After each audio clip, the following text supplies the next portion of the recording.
Você já sentiu que sua dor mais profunda acontece exatamente onde ninguém pode ver?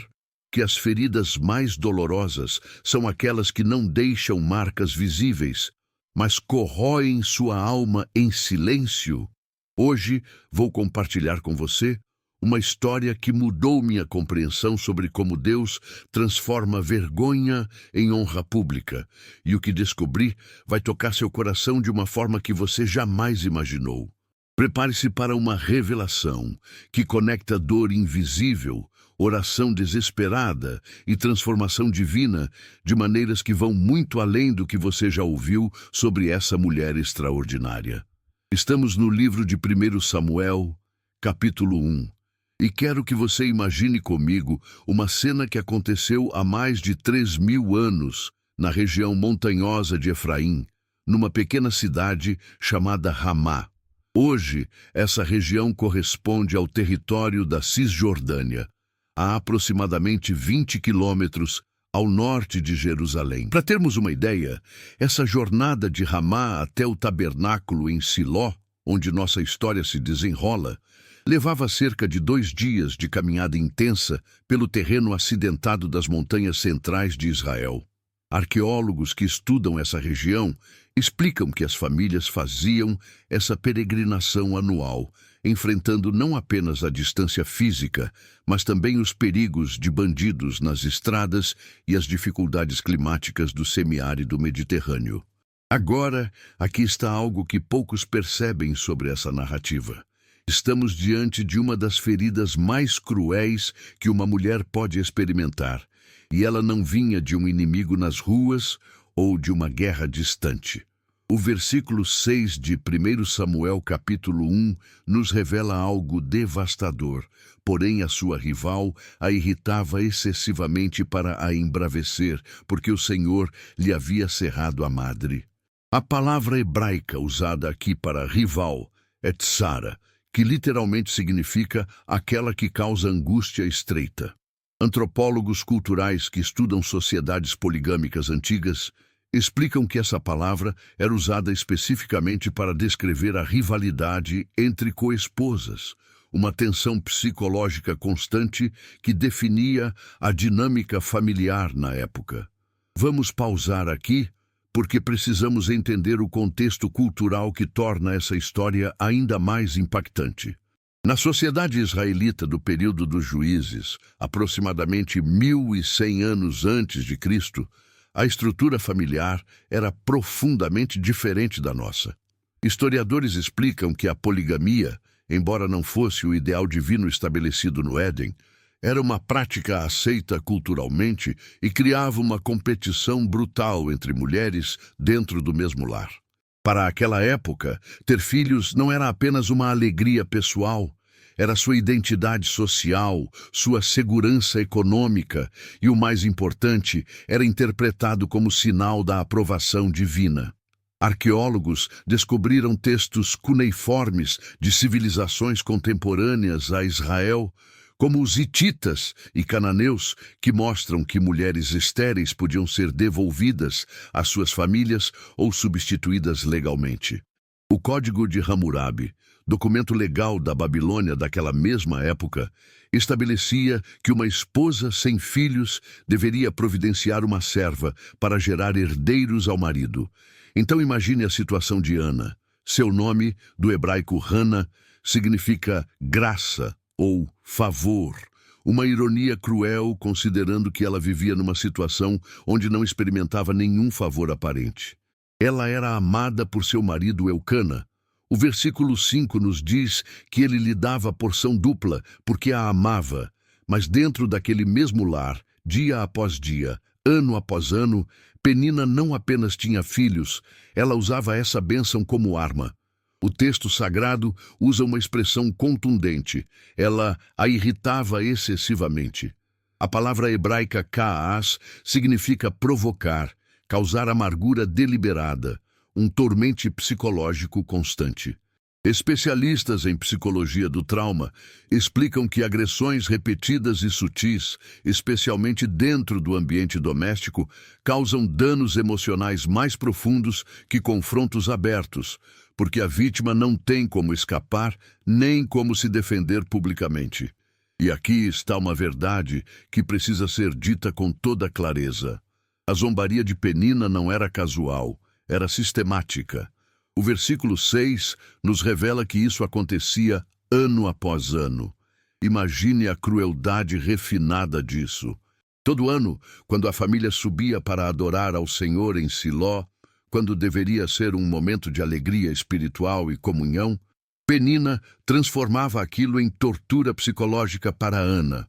Antropólogos que estudam dinâmicas familiares em culturas antigas explicam que festas religiosas eram os momentos onde as hierarquias sociais ficavam mais visíveis. Era quando todos viam quantos filhos cada mulher levava ao templo, quanto espaço ocupava, quão abençoada parecia ser. Mas aqui vem algo que me deixou profundamente impactado quando descobri estudando as Escrituras em profundidade. O versículo 5 traz uma revelação teológica perturbadora e, ao mesmo tempo, reconfortante. Diz o texto sagrado: porque o Senhor lhe havia cerrado a madre. A palavra hebraica sagar, traduzida como cerrado, é a mesma usada para descrever portas trancadas, cidades sitiadas, caminhos bloqueados. É um fechamento completo, soberano, intencional. Agora isso levanta uma pergunta que incomoda. Por que Deus faria isso? Por que o Senhor fecharia o ventre de uma mulher que o amava, que ia ao templo fielmente, que tinha um coração puro? Teólogos ao longo dos séculos têm refletido sobre isso, e descobertas arqueológicas sobre práticas religiosas cananitas da época nos ajudam a entender algo fascinante. Naquela região, naquele período histórico, as religiões pagãs tinham deusas da fertilidade como Astarote e Azerá, cujos cultos prometiam filhos através de rituais mágicos e prostituição cultual. Historiadores documentaram que muitas israelitas, pressionadas pela esterilidade, recorriam secretamente a esses cultos. O que Deus estava fazendo com Ana não era punição, era preparação. Ele estava guardando o ventre dela para um propósito tão extraordinário que não podia ser confundido com nenhum ritual pagão, nenhuma magia humana, nenhuma conquista própria. O filho que nasceria dela não poderia ter origem duvidosa, precisava ser inequivocamente um milagre divino, porque ele seria Samuel, o último juiz de Israel, o profeta que ungiria Davi, o homem através de cuja linhagem viria o Messias.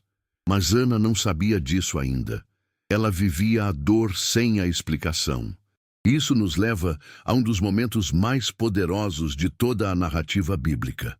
O versículo 10 de 1 Samuel, capítulo 1, nos diz: ela, pois, com amargura de alma, orou ao Senhor e chorou abundantemente. A expressão hebraica para amargura de alma é mar nefesh, que literalmente significa alma amarga. A palavra mar é a mesma raiz de Mara, o nome que Noemi escolheu para si mesma quando perdeu tudo. É uma amargura que permeia todo o ser, que contamina cada pensamento, cada respiração. Agora preste atenção no que acontece a seguir, porque aqui está uma das cenas mais mal compreendidas e, ao mesmo tempo, mais revolucionárias das Escrituras. O versículo 13 nos conta: porquanto Ana no seu coração falava, só se moviam os seus lábios, porém não se ouvia a sua voz. Por isso, Eli a teve por embriagada. Vamos destrinchar isso com cuidado, porque há camadas de significado aqui que mudam tudo. Primeiro, o contexto linguístico. A palavra hebraica para coração, lev, não significava apenas o órgão físico ou as emoções, mas o centro da consciência, o lugar do pensamento, da vontade, da identidade.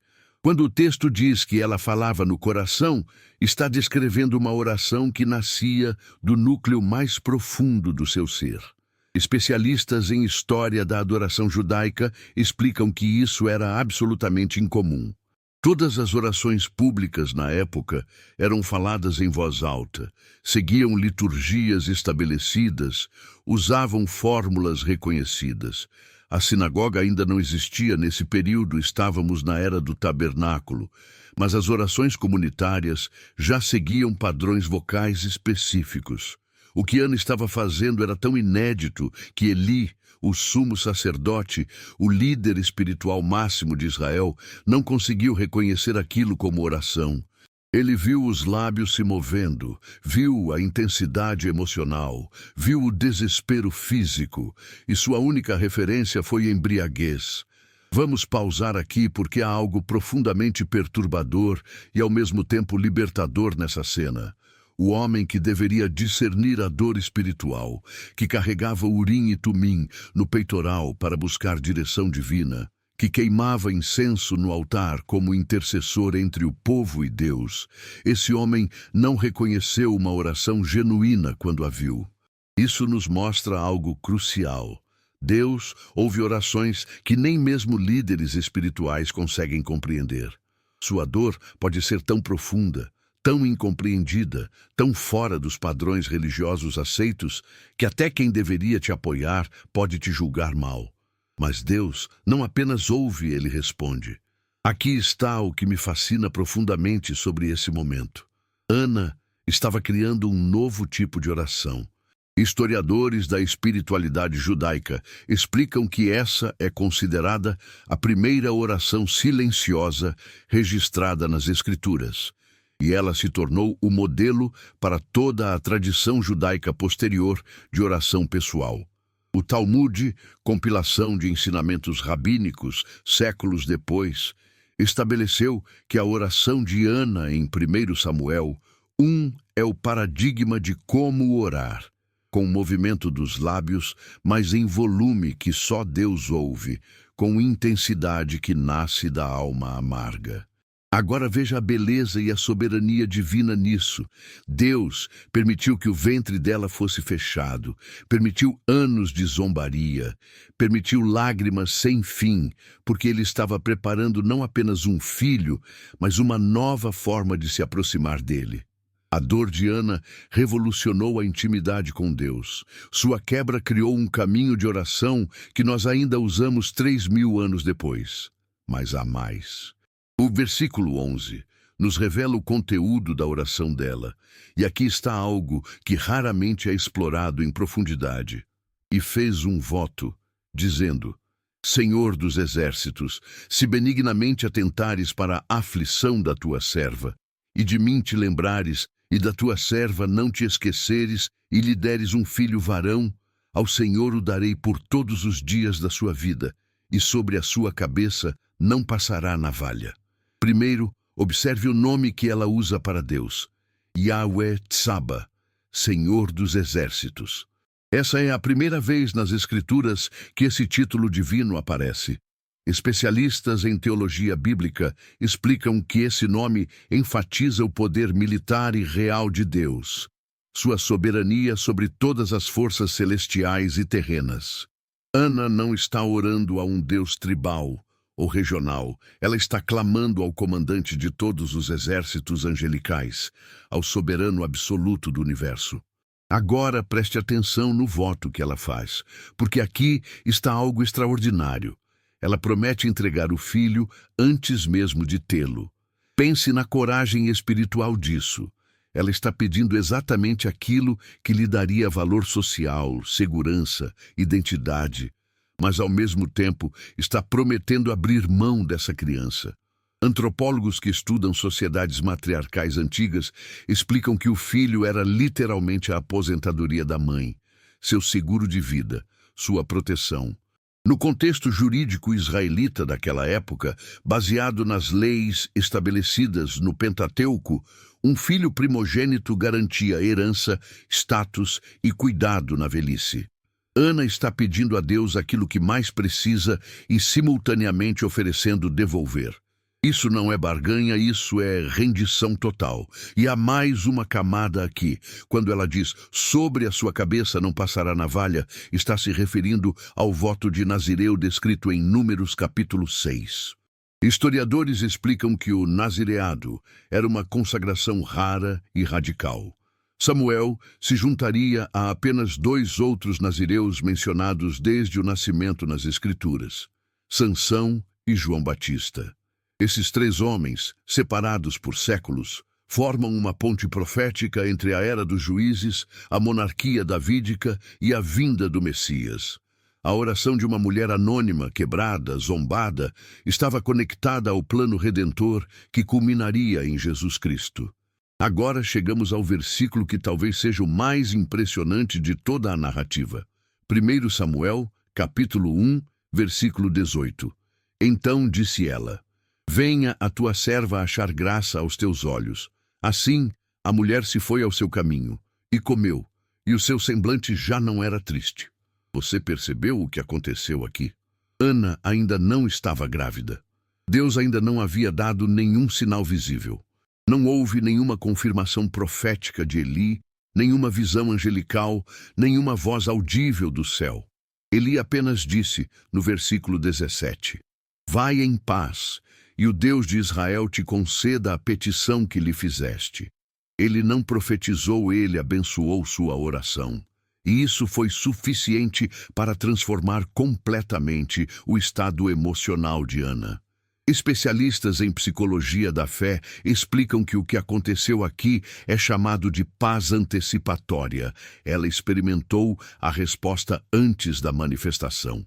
Teólogos chamam isso de fé descansada, aquela que, tendo depositado o peso nas mãos de Deus, pode finalmente descansar. Mas veja a profundidade espiritual disso.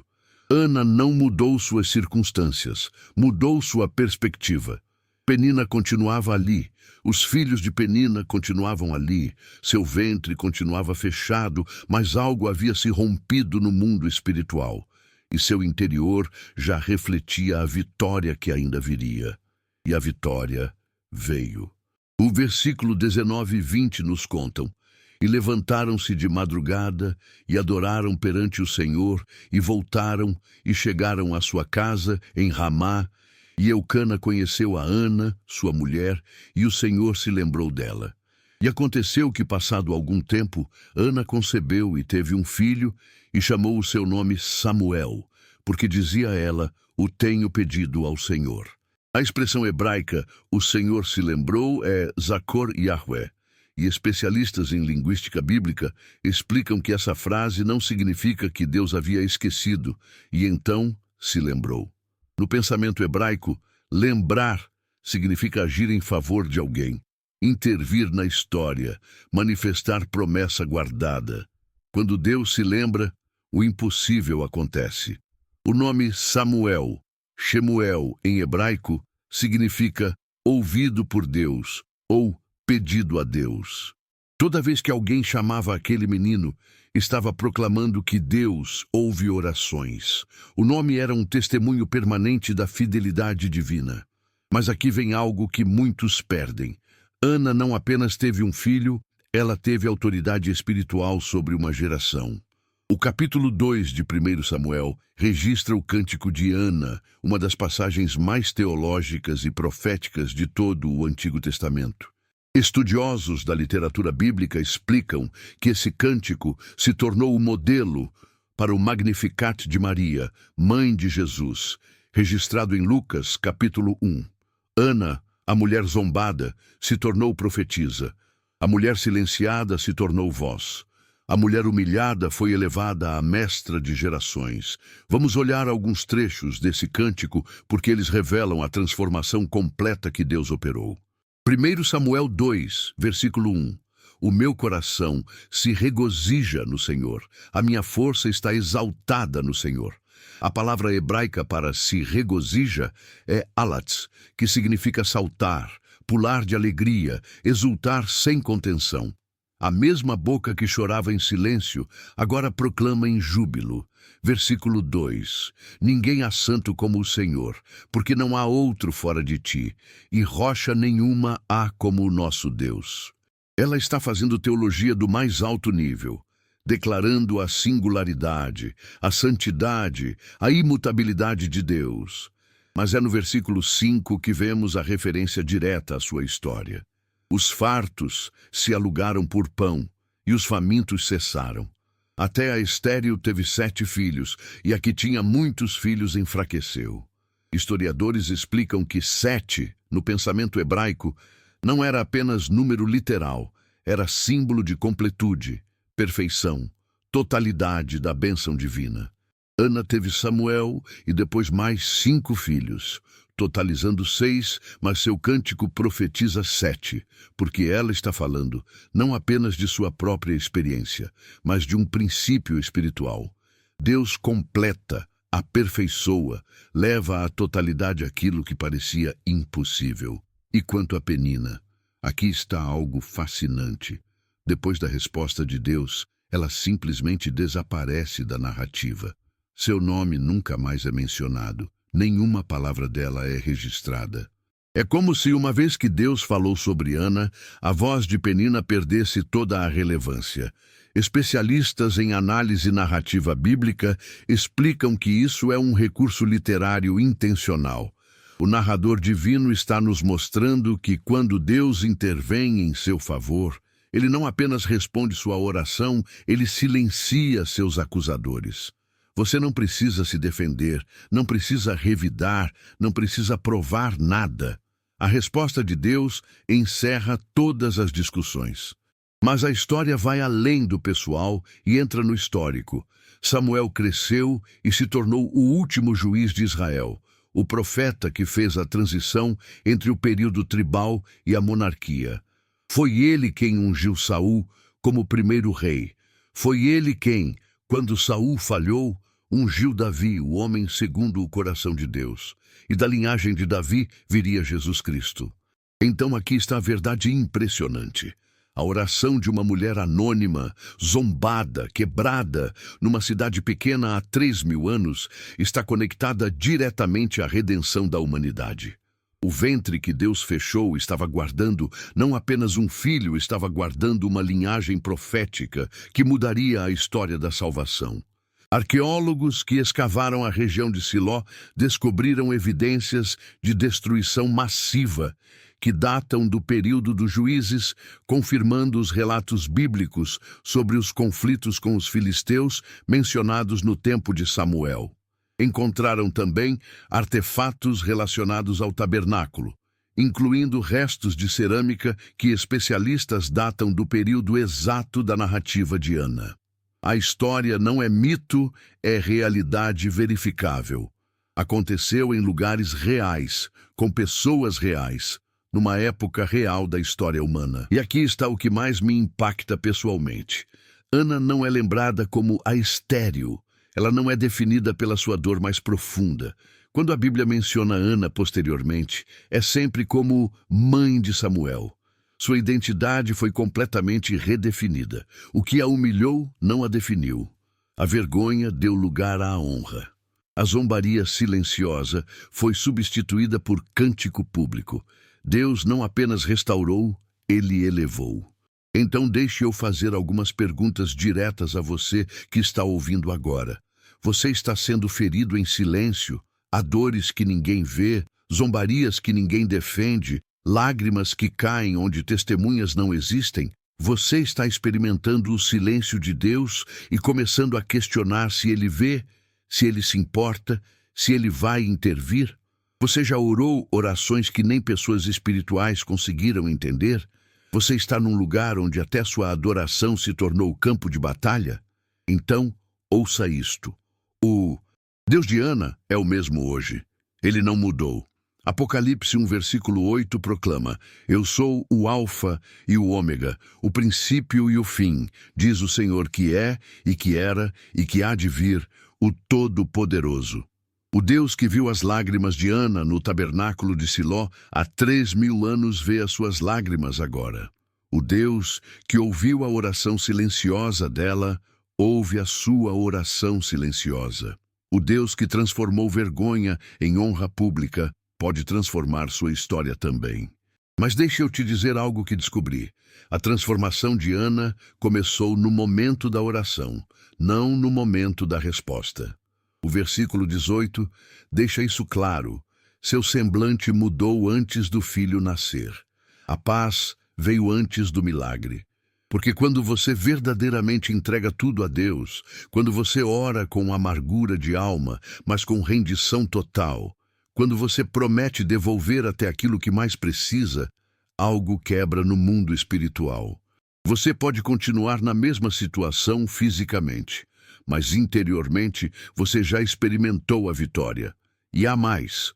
Sua dor não é desperdício nas mãos de Deus. O ventre fechado de Ana escondia um mover profético. Sua lágrima estava gerando um líder que mudaria Israel. Você não sabe que propósito está sendo gestado na sua dor. Romanos 8, versículo 28, nos assegura: e sabemos que todas as coisas contribuem juntamente para o bem daqueles que amam a Deus, daqueles que são chamados por seu decreto. Essa palavra, todas, em grego, é panta, não há exceções.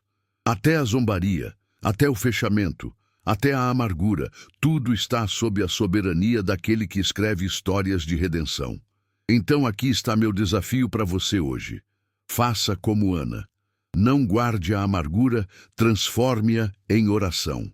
Não silencie na dor, clame ao Senhor dos Exércitos. Não negocie com Deus, renda-se completamente. E então descanse. Deixe seu semblante mudar antes da circunstância mudar.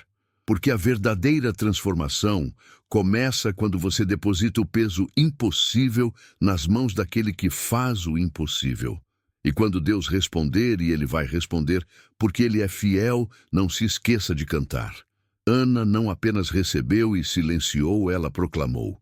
Seu cântico se tornou escritura inspirada. Está preservado há milênios, ainda ensina gerações sobre quem Deus é. Sua dor virou testemunho. Sua vergonha virou honra pública. E a mesma coisa pode acontecer com você. Aqui está a minha oração por você. Em nome de Jesus Cristo, para a glória de Deus Pai, que o Senhor dos Exércitos, o mesmo que ouviu Ana, ouça você hoje, que Ele veja suas lágrimas silenciosas e responda com poder. Que Ele transforme sua vergonha em honra, sua zombaria em testemunho, seu ventre estéril em fertilidade espiritual. Que Ele lhe dê não apenas o que você pede, mas propósito eterno através da sua dor. Que sua história seja reescrita pela mão divina. Que seu semblante mude antes da circunstância mudar. E que, quando o milagre vier, você tenha um cântico novo para proclamar a fidelidade daquele que nunca falha. Em nome de Jesus, que transformou morte em vida, cruz em vitória, túmulo em ressurreição. Amém. Que a paz de Deus, que excede todo o entendimento, guarde seu coração e sua mente em Cristo Jesus. E que você descanse sabendo que o mesmo Deus que lembrou de Ana vai se lembrar de você. Porque quando Deus se lembra, o impossível acontece.